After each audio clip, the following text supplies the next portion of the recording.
Good evening, good evening, good evening, good evening, and welcome everyone. Welcome everyone to a special Friday edition of the Dog Hall. I'm your host, Amondo Black. It is the eve of the big ball game in Jordan Hare. Very important road trip to Jordan Hare, my Georgia Bulldogs versus the Auburn Tigers. The number 10th ranked UGA Bulldogs versus the Auburn Tigers. Ladies and gentlemen, I cannot stress to you how important this game is. This game, mathematically, if Georgia loses, mathematically, we will not be eliminated. But that would put us in a serious, bad situation, a situation that we really don't need to be in. We really need to take care of business against Auburn. We really need to win this game tomorrow against Auburn. A lot on the line. For those of you, if you have been following the dog call, I've said it before and I'll say it again. I don't trust this playoff committee. When it comes to the playoff, I would rather for my dogs to control their own destiny. And in order to control your own destiny, you have to take care of business. And that means, in other words, tomorrow night, technically, is a must-win game for my Georgia Bulldogs. So get your popcorn ready. Let's talk about it. I'm Amondo Black. This is the Dog Call.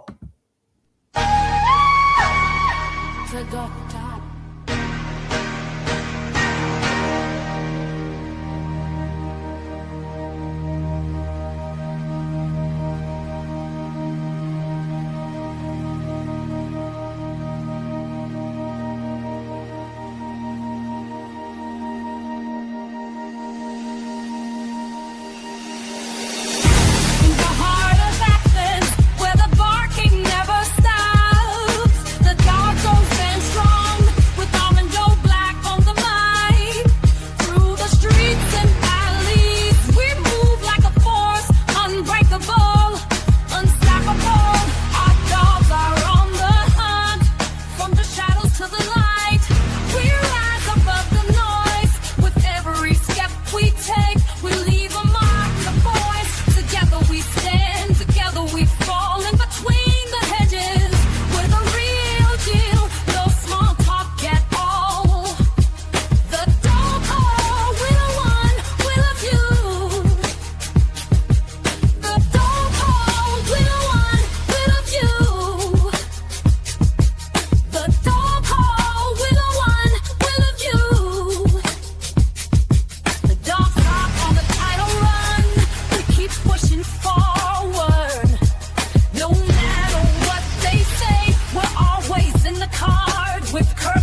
bring on Bama, and bring on Texas too.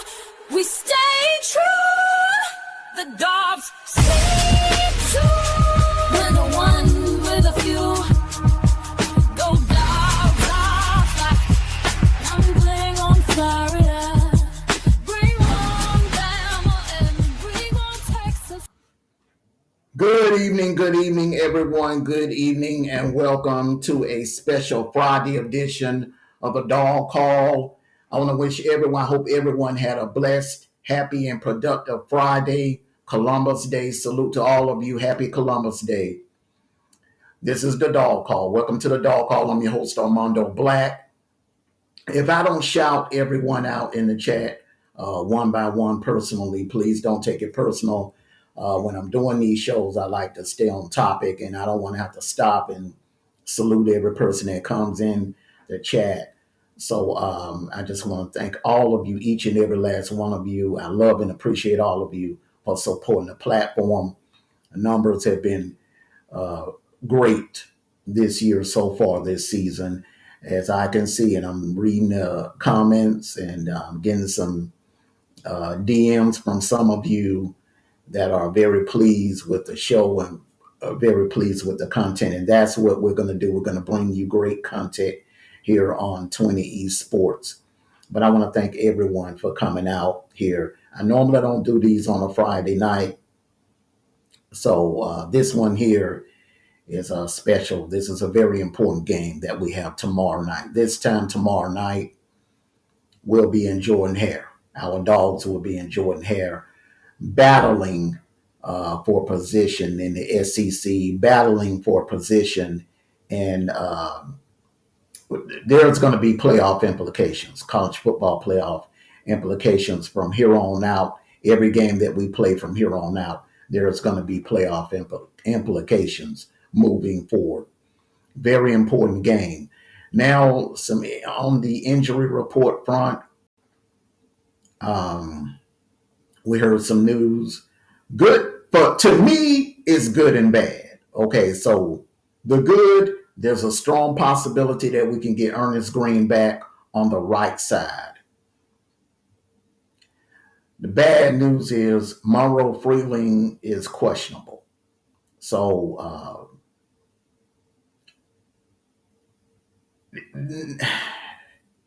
that right there could go either way.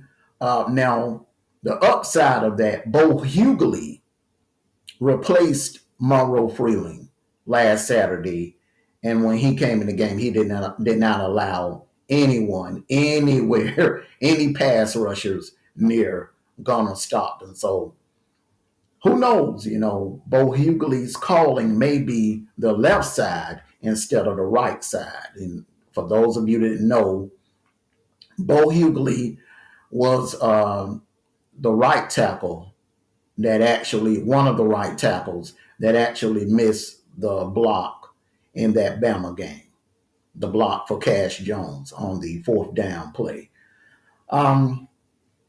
These kids are young, and they're going to go through their growing pains, and it's a learning experience as they go along. This is the youngest team that Kirby has ever coached since he's been here at Georgia. You remember when he came here in 2016, he had the luxury of coming into a situation where he had Mark Richt players, the players that Mark Richt, it was in the middle of one of Mark Richt's recruiting classes, if I'm not mistaken, that 2014 class. Kirby came into that 2014 class with Sony Michel and Nick Chubb and Dalvin Bellamy and Roquan Smith. That squad was very special. That was the team that went on and went to the national championship game in 2017. When I almost won, came that close to winning a national title. But this year is different. These are all Kirby's guys, and they are young. This is a very young team. The retention rate this year was not as good as years in the past. We lost a lot of guys to the NFL, a few guys to the portal, key players to the portal. And losing Damon Wilson to the portal, in my opinion, hurt the most because he was one of our best pass rushers last year, statistically. One of the best pass rushers. And we damn sure could have used him this year. As far as the pass rush goes, it's imperative. Now, Auburn's O-line is kind of similar to Kentucky's. Honestly, I would say the Kentucky O-line and Auburn O-line are running neck and neck. Auburn's O-line may be a little, as far as pass blocking, Auburn's O-line may be a little worse than Kentucky's because who could ever forget they gave up 10 sacks in that Oklahoma game. Now, yes, Auburn played tough. The defense held them down as long as they could. There were some bad calls that went against Auburn in that Oklahoma game. But to give up 10 sacks in that ball game, that right there was a serious issue. That was a warning sign for all Auburn fans that there are some serious issues on that O-line when it comes to pass blocking. Now, the run blocking is not that bad. They had a great rushing night against Baylor.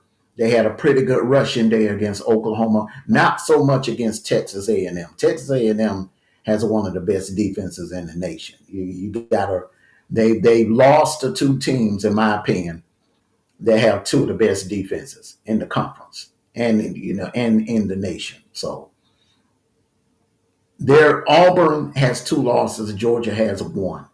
If Auburn loses this, it is so much on the line for Auburn. In my opinion, Hugh Freeze is coaching for his job. His job is on the line. I don't see, if Georgia wins this game, I don't see a scenario where Hugh Freeze makes it to November as Auburn's head coach. I think they'll part ways with him and go on ahead and begin the coaching search. If Auburn loses this game Saturday, they're mathematically eliminated. Because I really don't think that there's any scenario where they would be able to get into the college football playoffs as a 9-3 team, being that they only have a few ranked teams left on their schedule, and that's Missouri, Vanderbilt, and Bama. Then you're looking at, if you're 9-3, that's a situation you don't want to be in, because you're going to be, let's say if you're 9-3 and Florida State is sitting there at 10-2, what do you think that committee is going to do?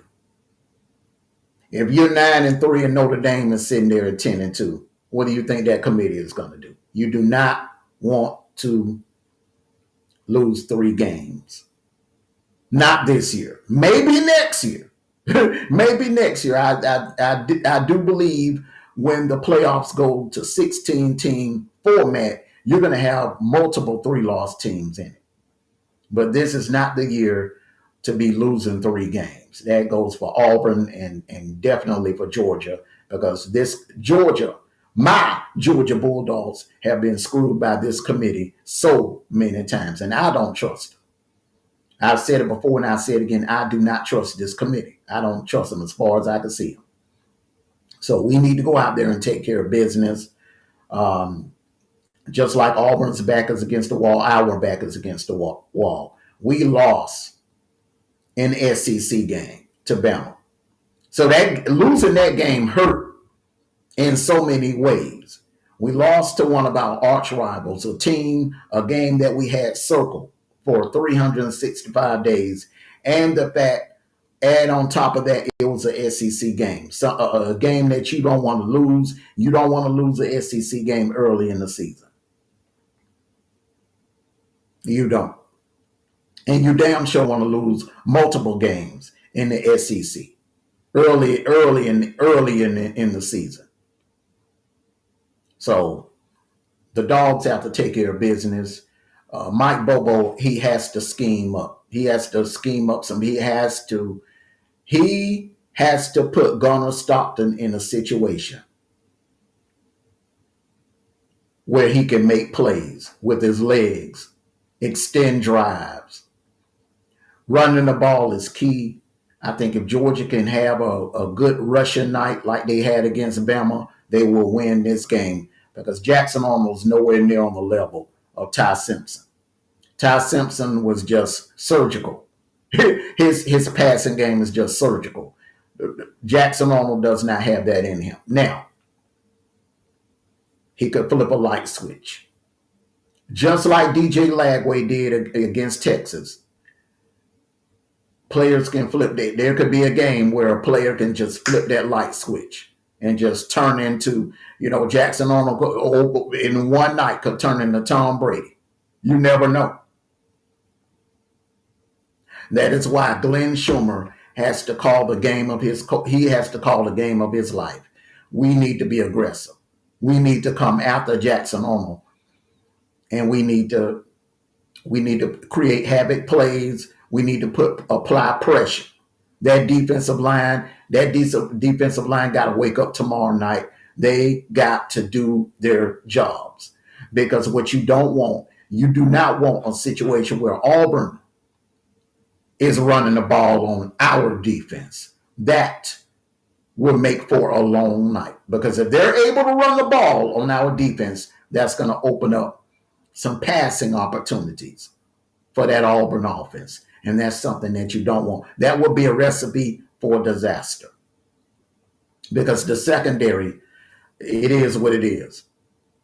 I don't see this secondary getting better overnight, and I really don't trust this secondary. Everett has taken a step back, even though he's the leader, one of the leaders of the secondary. Everett has taken a step back. KJ Bolden has made a few mistakes, getting caught in bad situations this season so far, in the Bama game and in the Texas game, especially. I mean, not the Texas game, the Tennessee game, especially. KJ Bolden was caught slipping quite a few times on some of those scoring drives with Joey Aguilar in Tennessee. So we cannot have that. We can't give up any explosive plays. Now, the one thing that I was pleased about that Bama game, we didn't give up any explosive plays. Bama had to earn everything.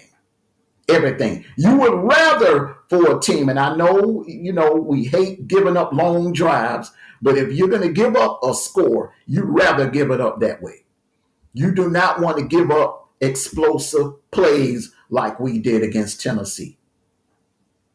That's the worst case scenario. So if Jackson or Auburn, if they're going to score on us, make them work for it. Make them earn it. Make them drive down the field and score on us that way. We cannot let these Auburn receivers get behind our secondary and make huge plays. Because believe me when I tell you, just like those Bama receivers. Now, the Bama receivers are better than the Auburn receivers, but not by that much. Not by that much. Coleman will be playing on Sundays, in my opinion. Eric Singleton will be playing on Sundays, in my opinion. Simmons will be playing on Sundays, in my opinion. Those three. Now, they have two other receivers, up-and-coming receivers, young receivers. But those three right there, I guarantee you, when their playing days are done at Auburn, they will be playing on Sundays. They have a stud at running back, Jeremiah Cobb. We have to contain him. Auburn is different from Bama. That's one big difference between Auburn and Bama. They have a hell of a better running game. So we're gonna have to deal with their rushing attack and their passing attack. So this game is going to be a challenge. It is going to be a serious challenge for this defense. And as far as that offensive line that has been struggling this year, ladies and gentlemen, I'm just here to tell you, this will be the best defense that we've faced so far this year. Let me say it again. When we line up against Auburn tomorrow night on offense, that will be the best defense so far that we've seen all year. That defense is better than Tennessee.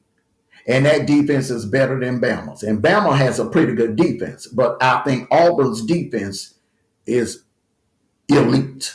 Auburn's defense against the run, they're in the top 10 nationally.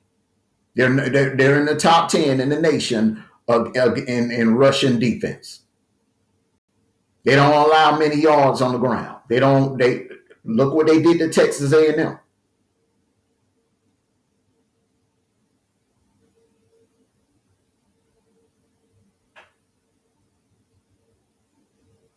They shut Marcel Reed down. They shut him down. They did not allow many rushing yards.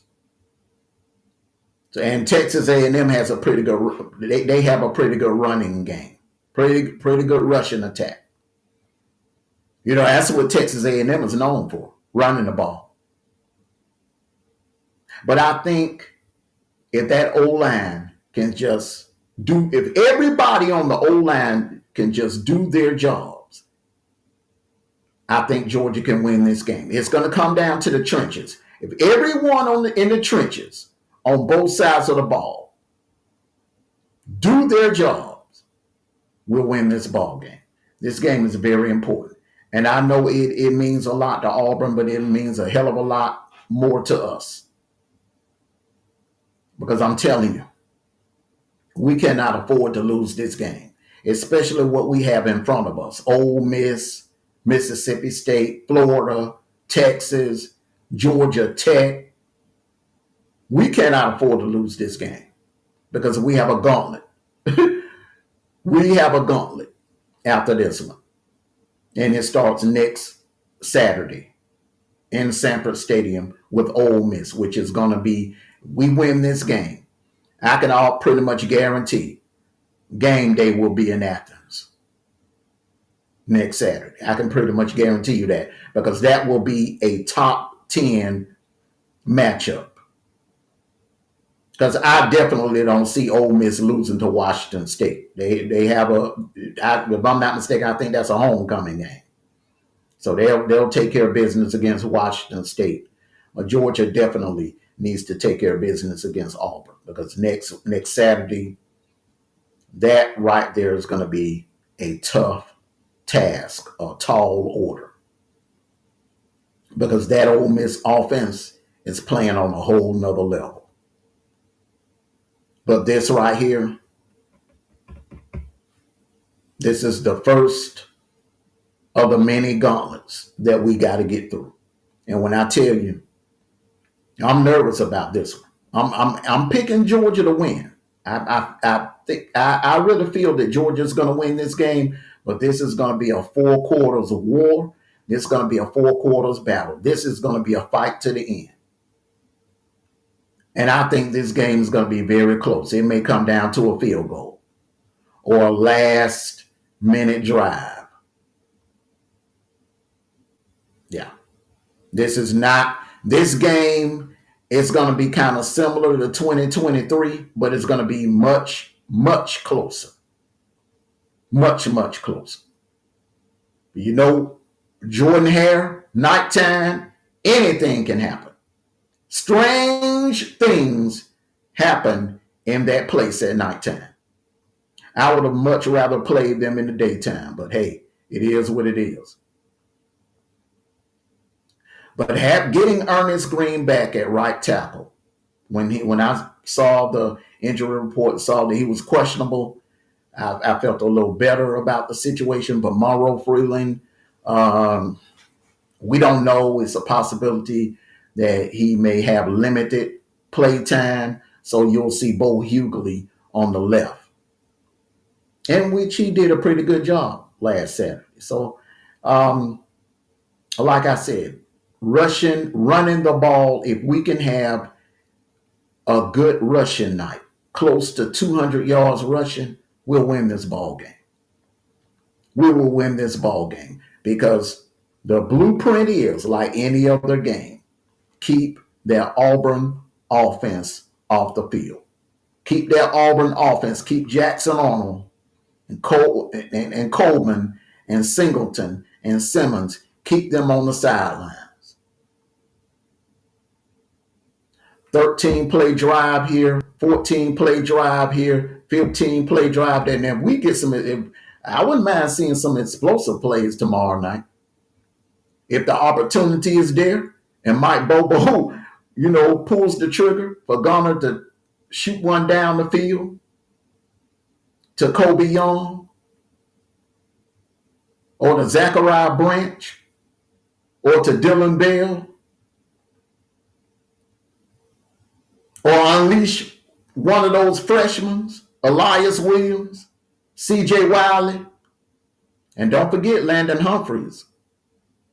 Forget about him. And Cash Jones coming out the backfield making catches.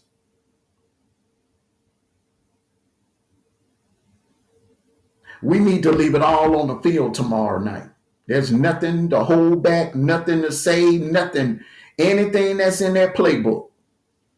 Anything that's in Mike Bobo's playbook that will help us win this ball game tomorrow night, we need to come on out with it. And on that note, ladies and gentlemen, I just wanted to come on here and chop it up with you all night before the Auburn game. I have to be totally honest with you.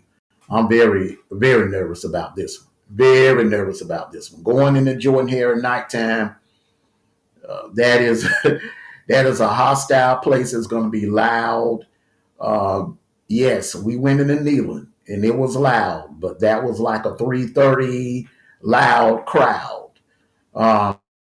Jordan-Hare is loud. The difference between Jordan-Hare and Neyland, when Tennessee is struggling or if they fall behind, the crowd tends to get quiet in Neyland. Jordan-Hare, those fans, look, Auburn could be down by 30 points and they will not shut up. They will still make noise.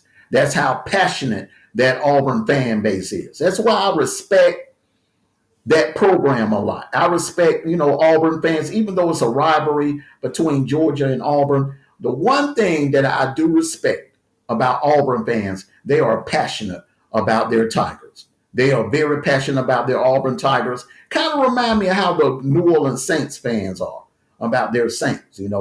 Win or lose, or draw, they're gonna be loud.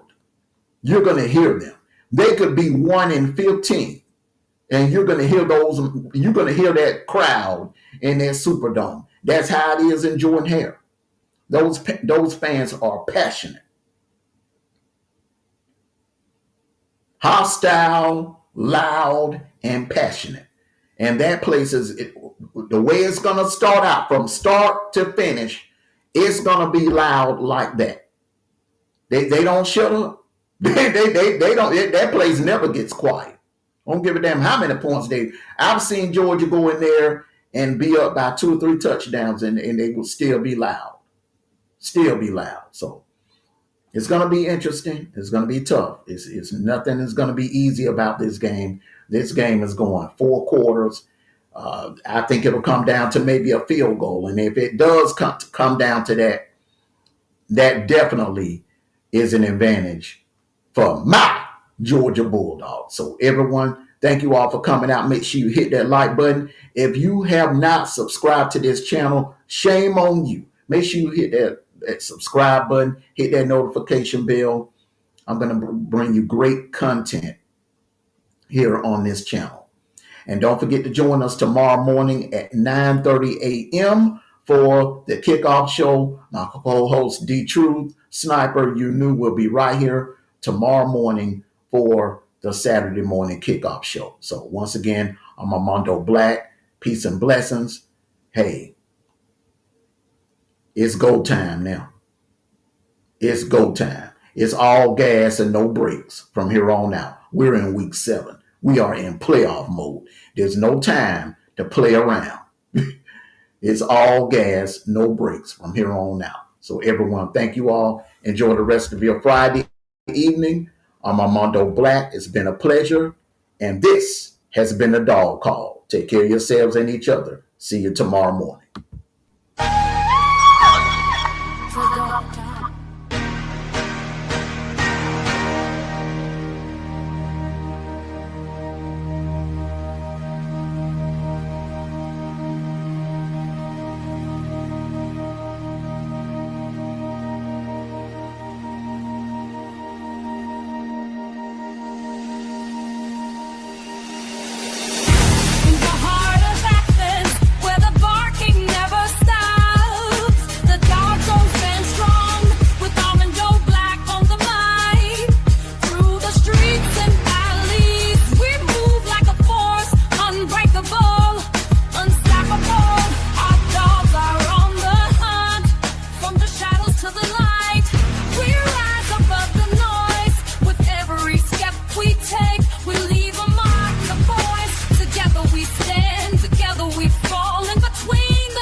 gotta bring on Bama and bring on Texas too.